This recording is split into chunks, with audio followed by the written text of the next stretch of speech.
Welcome to the Love Lab Podcast, a safe place to get real about sex. Whether you're a man, woman, single, or couple, this is the show for you. We are your hosts, Kevin Anthony and Céline Remy, and we are here to guide you to go from good to amazing in the bedroom and beyond.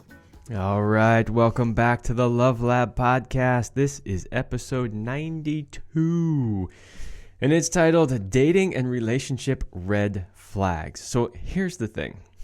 We were having a conversation this weekend with a friend of ours, and she's in the dating world. And she was describing some of the conversations that she's had recently with people who want to go on a date with her. And literally every word I heard was like, oh, red flag, red flag, red flag.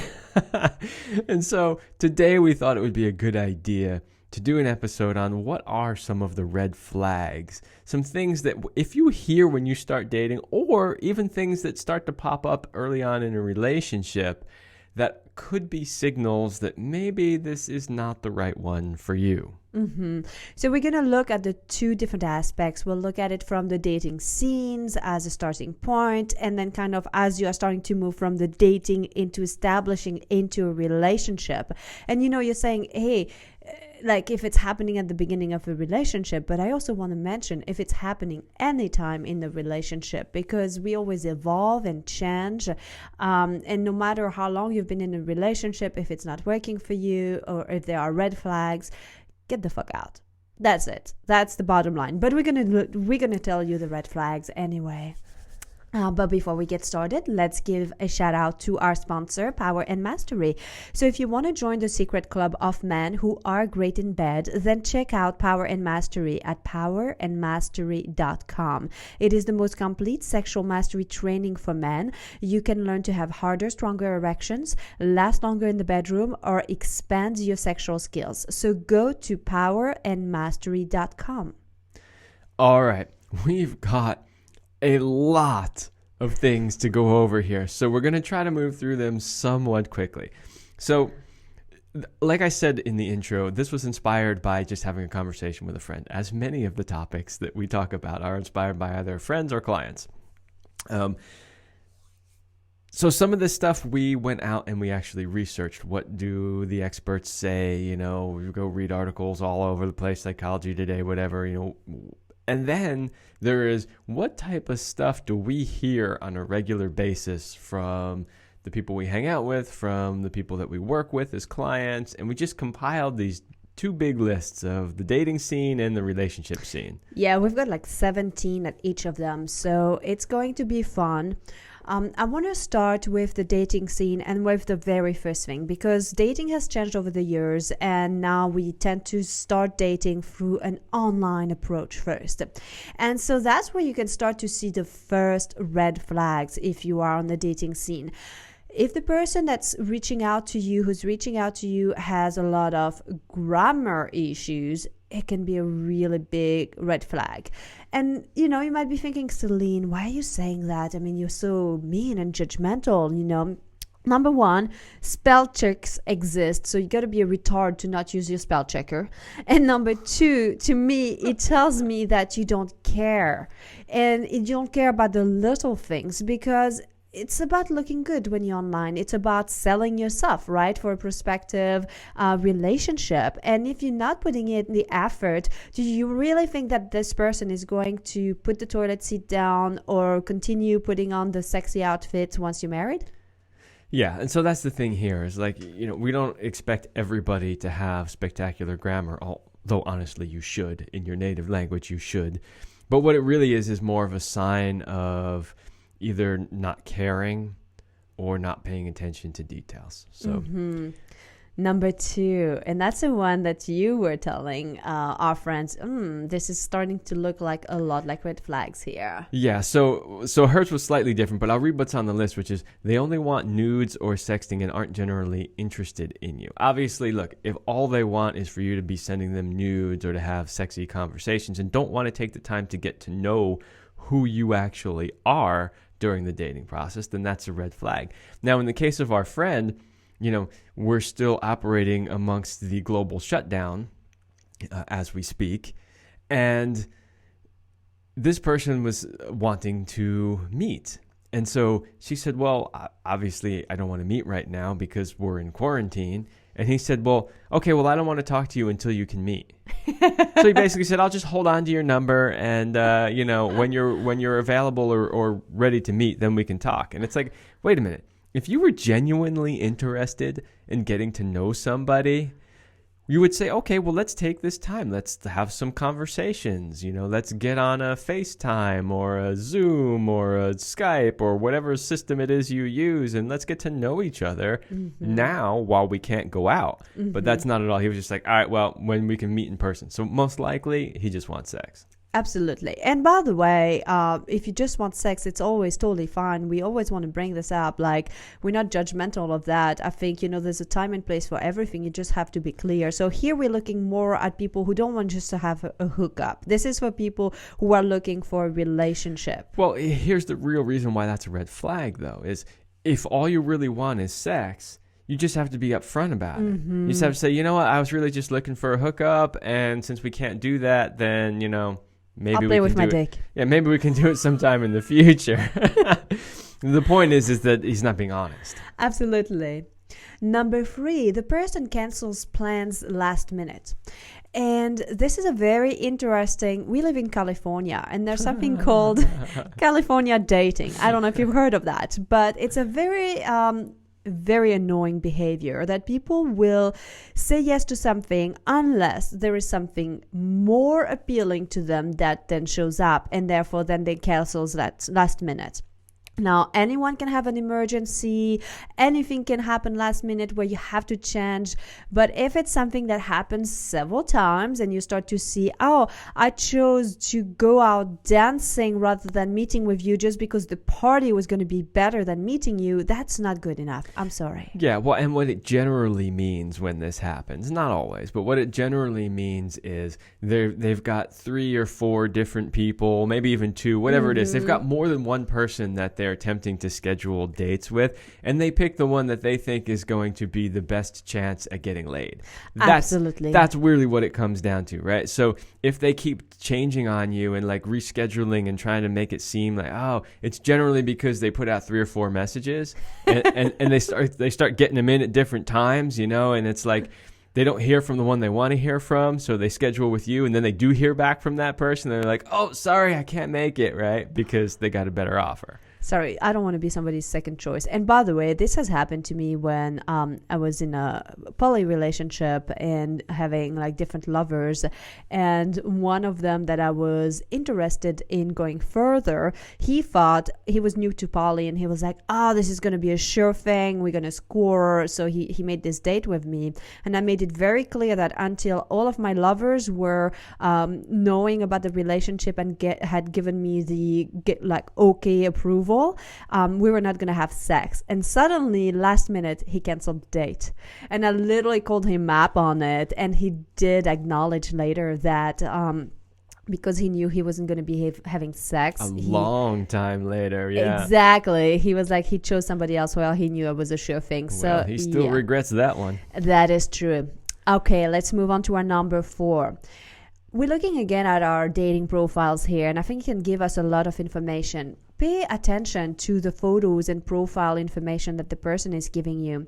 Are they lacking information? Is it just a bunch of pictures and there's no substance behind it? Does it look too good to be true? Or do you see their picture with several different names? Scammer. And I know that this can happen both ways. Especially for the woman, if she's like super hot and good looking, that's usually the type of images that they will go for. And so if there's no like lots of friends around or other information, I'm like, okay, be a little wary of it. I know as a guy, you're like, I want to have this really hot, gorgeous babe as a friend or a potential relationship, but make sure you look further. And as a woman, make sure too that if he is like reaching out and then you're starting to see that he's got different names or that he's not consistent with his name, it's a freaking scammer. Yeah, well, so first of all, if they seem like they're way out of your league, they're just probably not real, right? Let's be honest there. But there's a couple of different things. So one is scammers, right? There are definitely scammers out there. There was a whole other podcast that you were listening to at one point about how these guys scam women out of all their money. So that's a possibility. But the other thing is, even if they're not a scammer, what you want to be careful about is people who are pretending to be one thing online, but in reality are something else. So what you want is people that make profiles that are genuine, that actually attempt as best you can in an online profile to explain or show something about who they genuinely are, not some made up thing. So that's the thing. And by the way, we did an entire episode on how to create a great online dating profile. So if you want any tips on how to do that for yourself, go find that episode. So you kind of talked about number 5 there, Kevin, because it's like what they put online or who they show up as are different people. And so this is like, granted that you've made the step to meet in person, and then you're starting to see the holes in the story. And when you see holes, like, don't try to patch them together. Just acknowledge that there are gaps and you are not the person who is supposed to put this back together.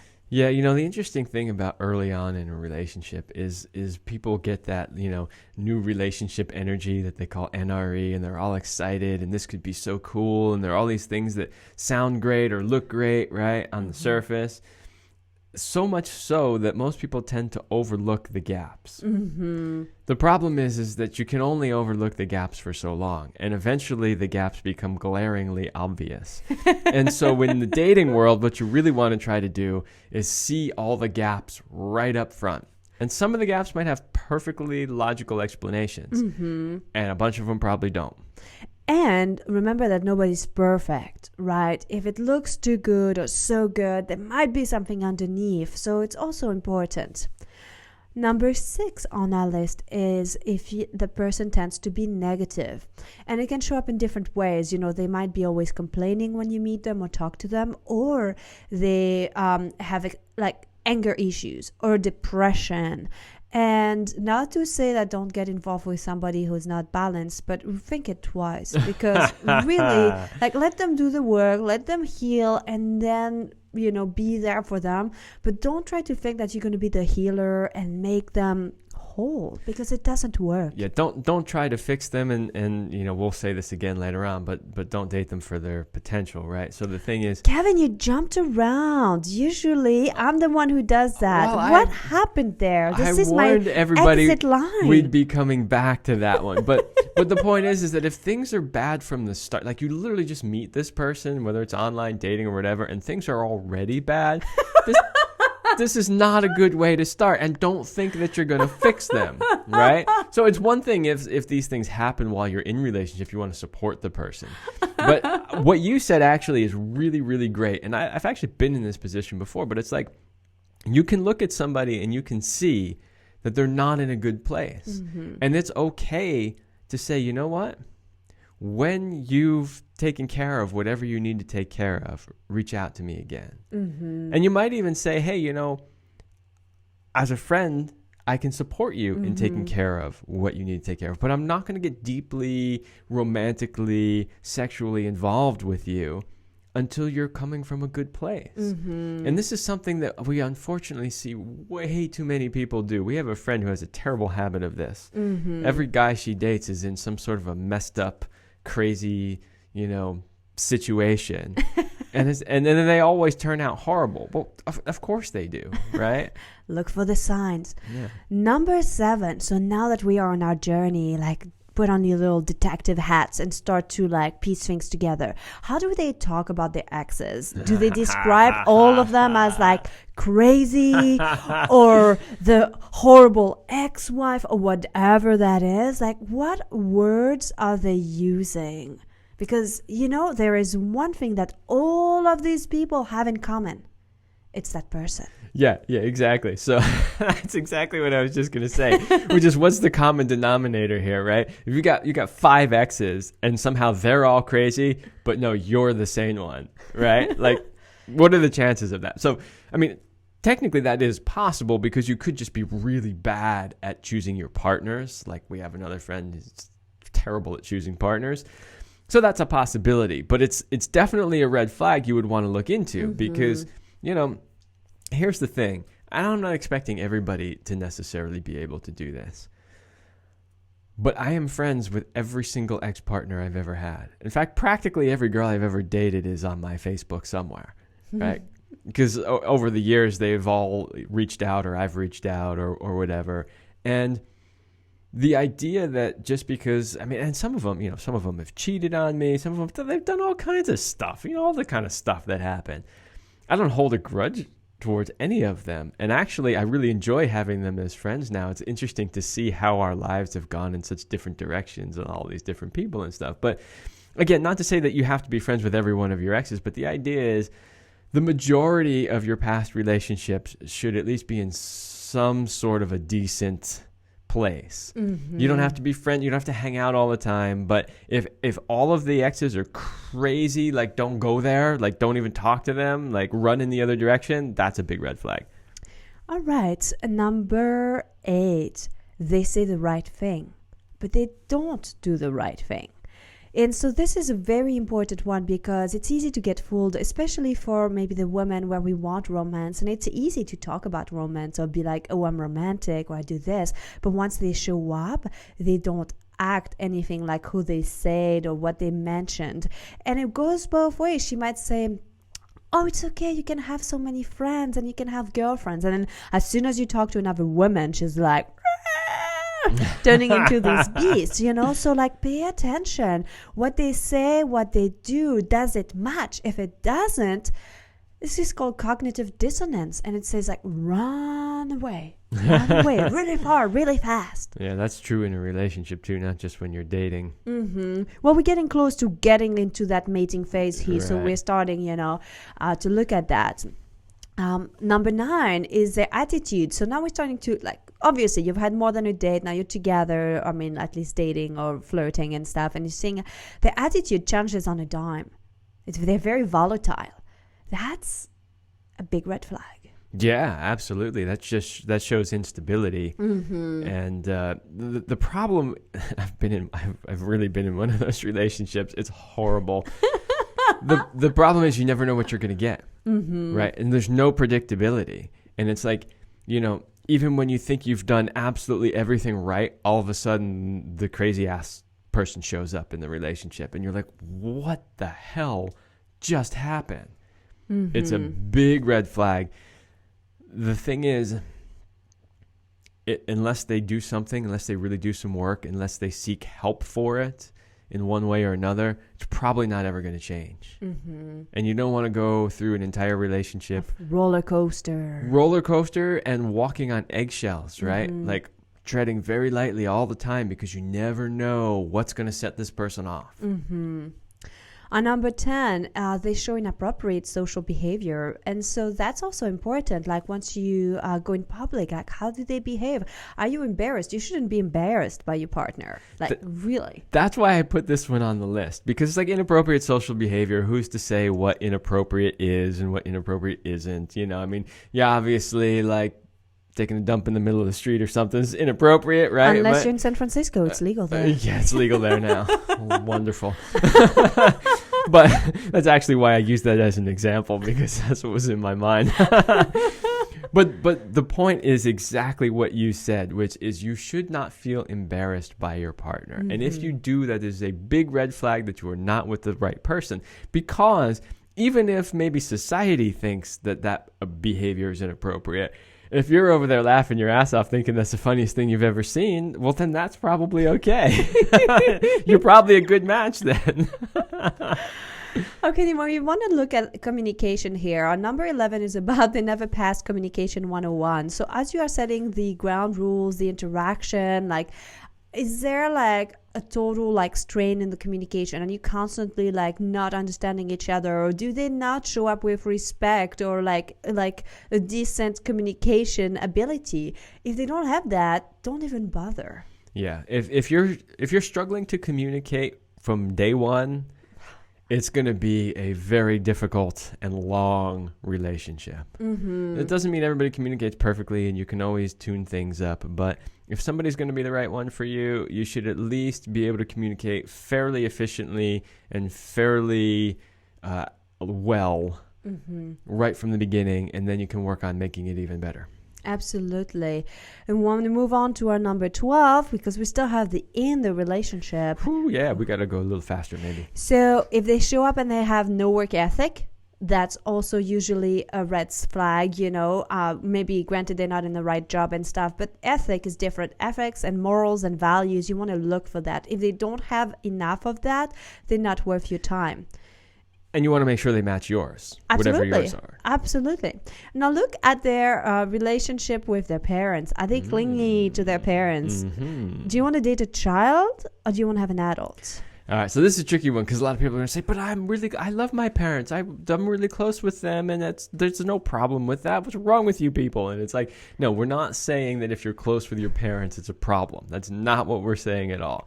But I'm sure most of you have probably known somebody who is like, they could be 40 years old, but it's still like they're the child, right? Mm-hmm. They still look to their parents to make every decision. They spend ridiculous amounts they take group vacations, with their parents, and like everything is with their parents. And yeah. Again, I don't want to say that's bad because I think it's amazing when a family actually stays together through generations and does things together. But you'll be able to feel when it's too much. Mm-hmm. Absolutely. So now that you are establishing this relationship, if they're starting to rush too quickly into a new relationship, that could be a red flag too. Like, hey, let's get married or let's move in after 2 days of knowing each other. I got married after 3 weeks and I got divorced 5 years later. So well, and we also know multiple friends who they met and they instantly had these whirlwind relationships and everything just went boom, boom, boom, boom, boom, boom, boom, really fast. They were very vocal about it across social media.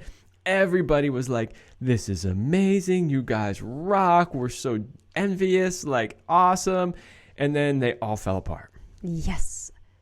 Now let's look at a couple things too, is around your compatibility, because before you go too much into a relationship, you want to look, is their sex drive like similar to yours, or is it much higher and much lower or much lower? You want to adjust. You want to make sure that you're getting into something that feels like that's what you want. Talk about the things that matter, like kids. Are they a no kids or a kid person? Don't think you're going to change them. Don't think that down the road they're going to probably have a different opinion. Take it to face value. If they say no kids, that's what you're getting. And if that's what you want, that's perfect. If that's not, don't engage with that person. I know of somebody, he waited 10 years. And his wife kept saying, yes, I'll do it. And 10 years in, he finally divorced. And then he found another woman. Now they've got like 4 kids. And that's to say that it doesn't matter. Like, he waited. They like kind of loved each other and all of this. But still, she didn't want that.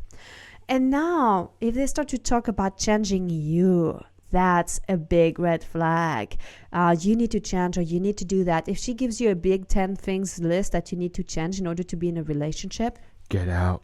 Get out now. Away. And so I'm going to come back to my bottom line that you already have given, Kevin. Yes, give it to us. Here's your line. The bottom line is, don't date somebody for their potential. It never works out well. Never. I've never seen a case where somebody was like, but they have so much potential, and then it worked out. I've never seen it. I mean, it may have happened here or there, but trust me, it's not a good idea. Absolutely. And ultimately, if you look down the road, and I'm always asking my clients, if you put yourself down the road like 2 or 3 years and nothing has changed in your relationship, could you say that you are really happy and satisfied? If not, do the things that you need to do to change yourself or change relationship. That's it. Absolutely. Hey, I'm going to do something crazy today. Yeah, go for it. I'm going to read the ad. Go for it. I don't have it memorized as well as she does, but it's time for a word from our sponsor. So, if you are longing for more connection, deeper intimacy, and red-hot passion in your relationship, if you are a committed couple who loves each other but has lost the spark and has fallen into a boring routine, we have a special invite for you. Ooh. The two of us, meaning Céline and myself, we have created Relationship Synergy, a cutting-edge next-level intimacy program for the modern couple to help you fire up your love life. You give us 90 days, and we will help you transform your love life forever. It is powerful work that we do here, and you get a little taste of it in this show every time. So you can find more of that at CelineRemy.com/synergy. That's CelineRemy.com/synergy. Woo! So let's dive into the red flags while in a relationship. And so let's look at the basics here. If you have an inability to resolve conflicts, you can't have the communication, this is a massive red flag, because there's going to be things that come in the way. There's going to be times you're going to disagree. And if you don't have the ability to resolve this, if you hold grudges, resentment, and you have to carry that conflict for 10 years on your back, it's really not worth it. Yeah. We had another friend too who was in a relationship at a particular time. And, so her partner actually had somebody who had those wild mood swings. But they could, whenever one of those happened, they could never actually resolve it. Eventually, it would just kind of like fizzle out and go away, but it was never truly resolved. That's a big problem.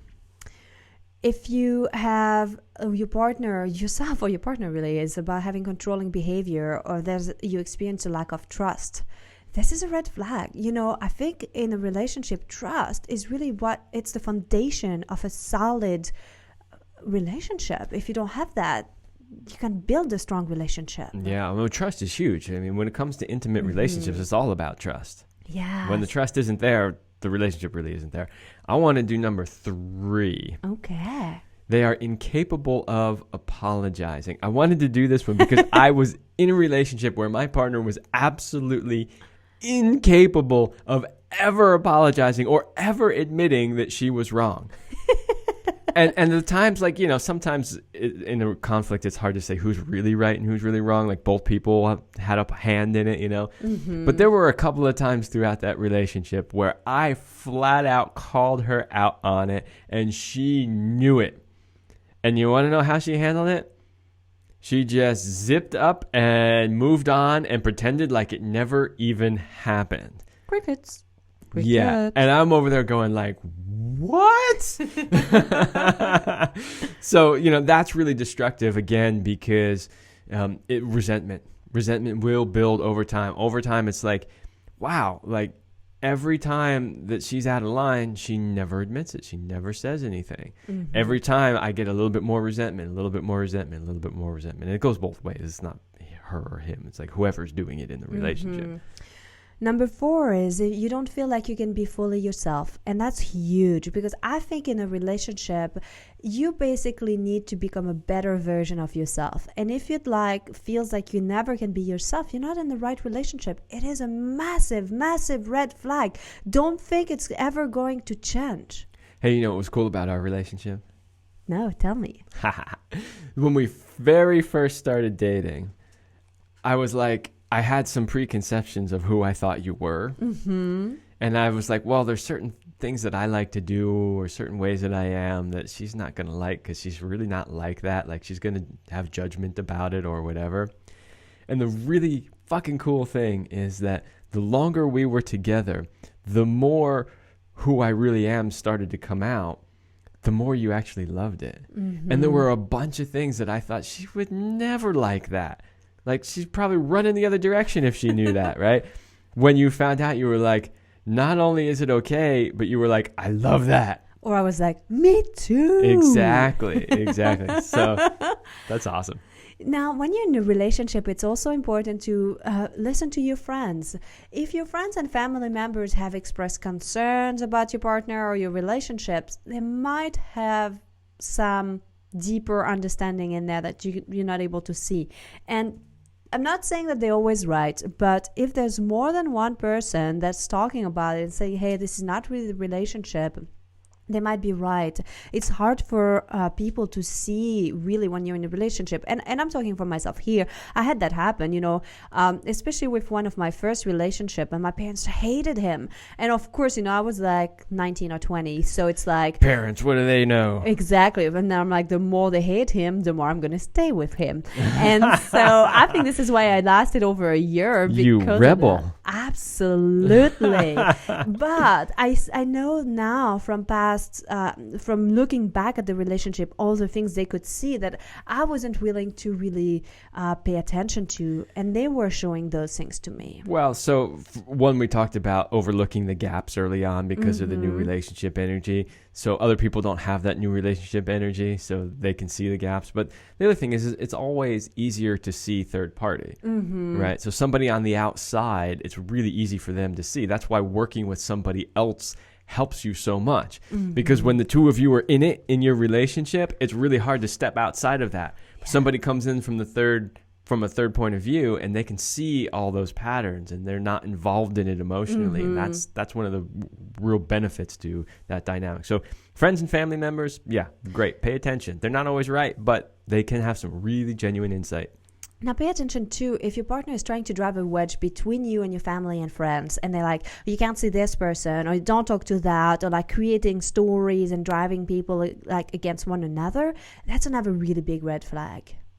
Because again, if they don't, it comes back to the trust. Remember that we talked about at the beginning. If they don't trust you to have friends, even if they are of the opposite sex, then... Well, and let's be honest. A healthy functioning relationship, both individuals in the relationship have their own friends. They go out on girls' nights or guys' nights, and they do their own thing. That is a healthy functioning relationship. So if somebody's trying to drive a wedge between you and trying to get you to stop hanging out with your friends, unless they're like drug addicts or really horrible people, other than that, if they're trying to do that to you, then the most likely you're not going to end up in a healthy situation. Now, if they make, there's another one. Okay, drama queen, drama king. Yes. Oh, yeah. Okay, so how many people, raise your hands, right? And we're watching. How many people like being in a relationship that's full of drama? Oh, crickets. Weird. I didn't see a single hand go up. What's wrong with you people? No, but that's the point, is nobody likes to be in a relationship that's nonstop drama. Like, there's enough drama in this world. You want drama, turn on the TV, right? There's nonstop drama all day long. Nobody wants the relationship to be full of drama. So if somebody is constantly creating drama in the relationship, that is a definite red flag. Yes. Now, if they demand your phone, email, social media passwords, and they kind of want to have access to everything, and I'm going to put this as a word of caution, because I actually asked for hey, can I have access to your phone, because at some point I needed to have access to your camera and stuff, and it wasn't to spy on things. It just was yeah, here's my phone, here's your phone, it's whatever, but... Well, here's the thing, it's all about trust. Yes. Right? So actually, you're the only person I've ever given access to that stuff. Yeah. But you demonstrated that I could absolutely, no matter what, trust you, that you weren't going to freak out or go crazy or where did this phone call come from? So for me, it's all about trust. Where are we at here? Okay. I like this one. Number 9, they pressure you to do things you don't want to do or be someone you don't want to be. That's huge, and I think there's a fine line too between pushing you to become the greatest version of yourself versus pushing you to do things that don't feel that are in alignment with who you truly are. Absolutely. I had another friend years ago. My partner at the time and myself were friends with another couple, and they were really fun. We really liked hanging out with them, but he came from the swinging world, and he was really trying to push her into being a swinger. And it just did not work for her. We weren't hanging out with them in the swinging world. We just knew that about them, that's part of who they were. And not that there's any judgment on that at all.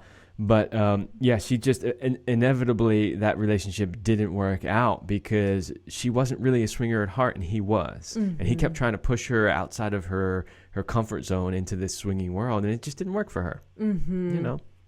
Number 10, and this is a big one. They have different financial values than you, and they refuse, to do anything about it.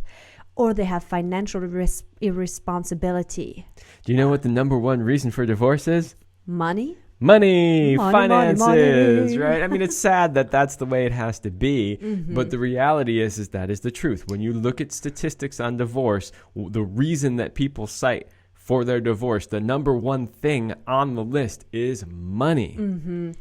And so I've been in a relationship where we had very different financial perspective. And I have to say it's a big strain. And being in this relationship with you, Kevin, is so good because we behave the same. And that took a lot of the pressure and a lot of that latent stress away from the relationship. And so find a way to at least align your values around, you may not always approve of their spending, but at least the core values should be aligned. Yeah, absolutely. Next one on the list, they hold a double standard. So there are certain things that are perfectly okay for them to do, but not okay for you to do.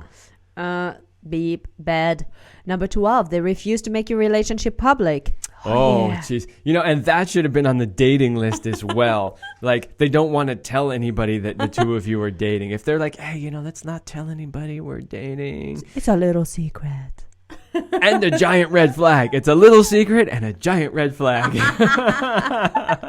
Number 13, you don't glow when you're in this relationship. And especially at the beginning.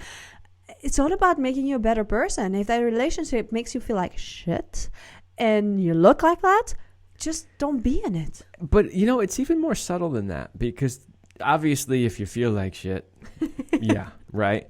It goes without saying.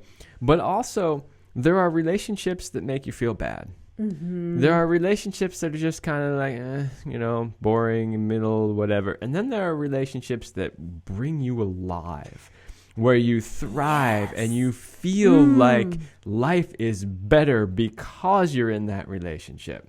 Absolutely, Kevin. That's what you're looking for. That is so juicy. Number 14, your partner constantly compares you to others. That's a big red flag.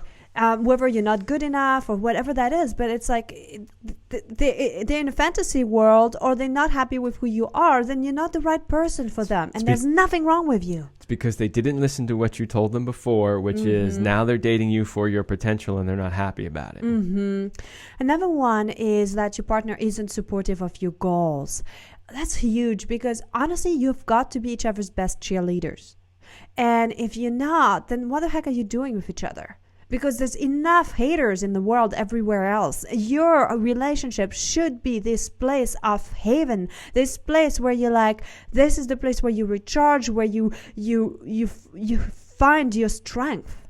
And so you need to know that you have their support no matter what. Absolutely.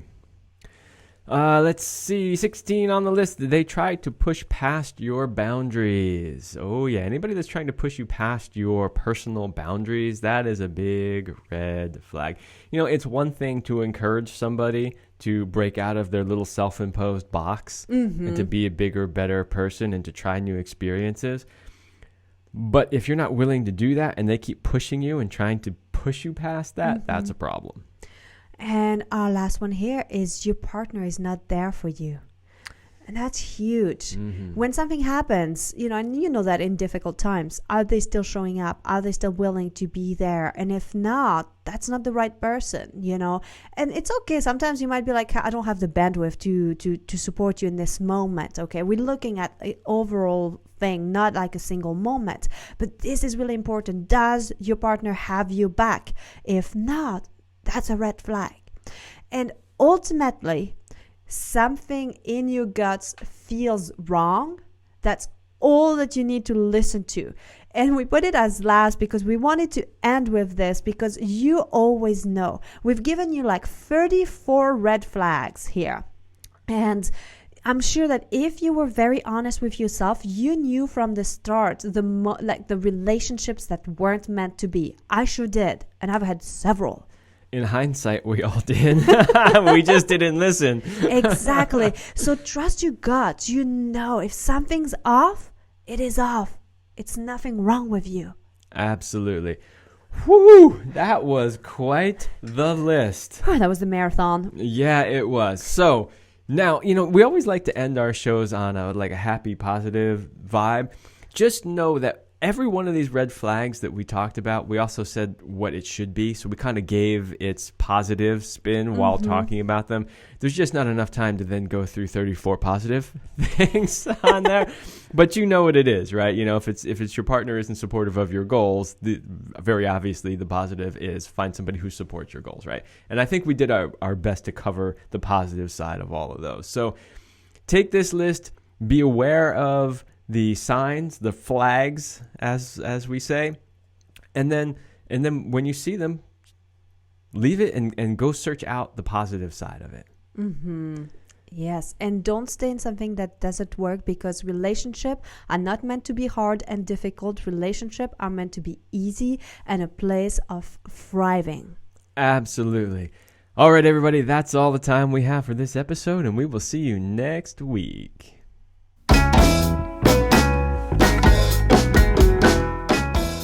We hope you liked this episode of the Love Lab podcast. If you enjoy this show, subscribe, leave us a review, and share it with your friends. And for more free, exclusive content, join us in the Passion Vault at CelineRemy.com/vault. That's CelineRemy.com/vault. Thanks for listening. And remember, you're amazing.